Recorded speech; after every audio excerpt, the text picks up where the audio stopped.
Hey, what is up, guys? Will here with another one.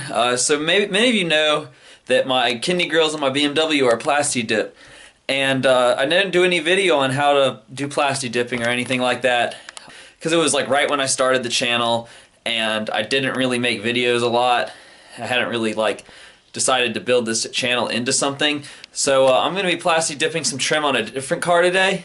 And I thought I would kind of bring you guys along for the ride and show you just how to Plasti Dip a trim. So we're going to be working on my Civic. There's a piece of trim that used to be covered in some kind of rubber, and the rubber has just been eaten away over time, and we're going to Plasti Dip it to try to bring it back into matching how it used to look and match with the other side, which is still black. So yeah, let's get right into it, guys.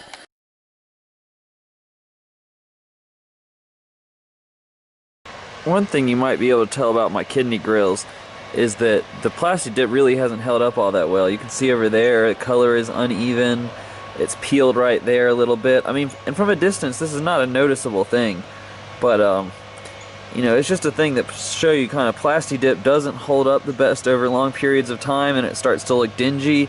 So this was only meant to be a temporary fix until I get some better kidney grills, and those will probably be needed soon. So look out for that one coming soon.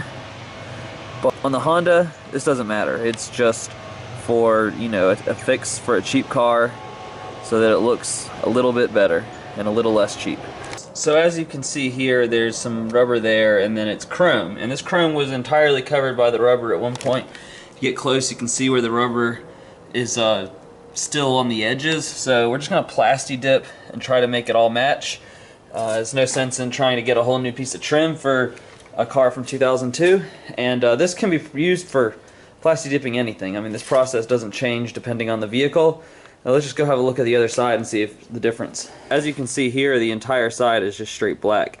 I mean, it's definitely lost its luster with the sun over the last 16 years, but other than that, I mean, it's fine. So we're going to bring the Plasti Dip the other side and bring it back into. So the first thing you're going to want to do is tape the area off.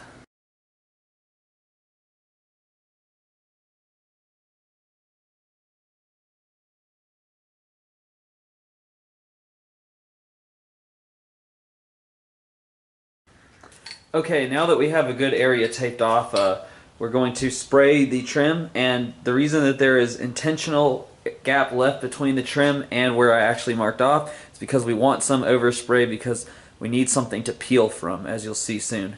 So the next step is just to go across in even strokes, and since this is a relatively flat piece of trim, we're just going to hit it, you know, left to right, right to left.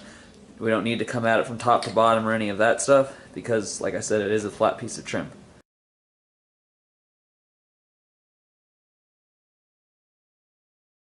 Now we let the first coat sit for a few minutes, come back, hit it again, and repeat until it is thick enough to peel the excess off and so that it looks good. Okay, you guys, you can see it about 4 pass-bys. It's starting to dry up on the edges, and it's pretty well covered, but there's not enough overspray on the bottom, so I'm going to do a few more passes and try to you know, make sure that I get a good bit of overspray on the bottom just so it's easier to peel there. Other than that, it's coming along real nice.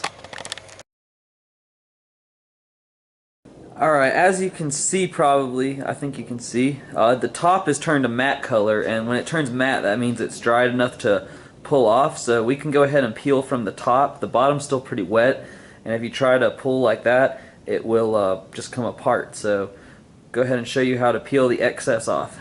It might just come up with the tape, but probably not.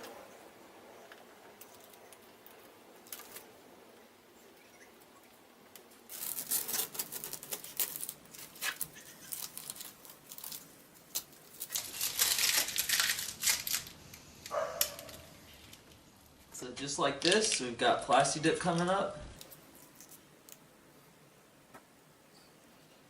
Might have been a good idea to have a little more overspray. It's a little thin, but it's definitely coming.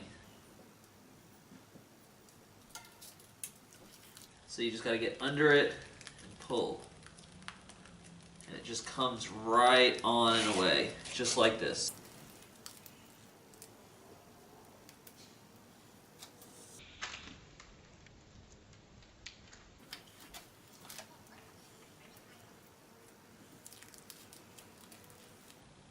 little bit didn't come there, but just get it with your finger.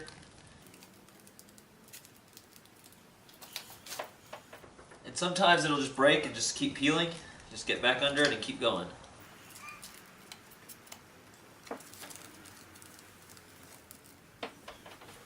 So there you have it. That's the top part peeled off, and you just do that for the bottom once it dries. So we'll show you in the daytime when we have a little bit better lighting what the finished product looks like.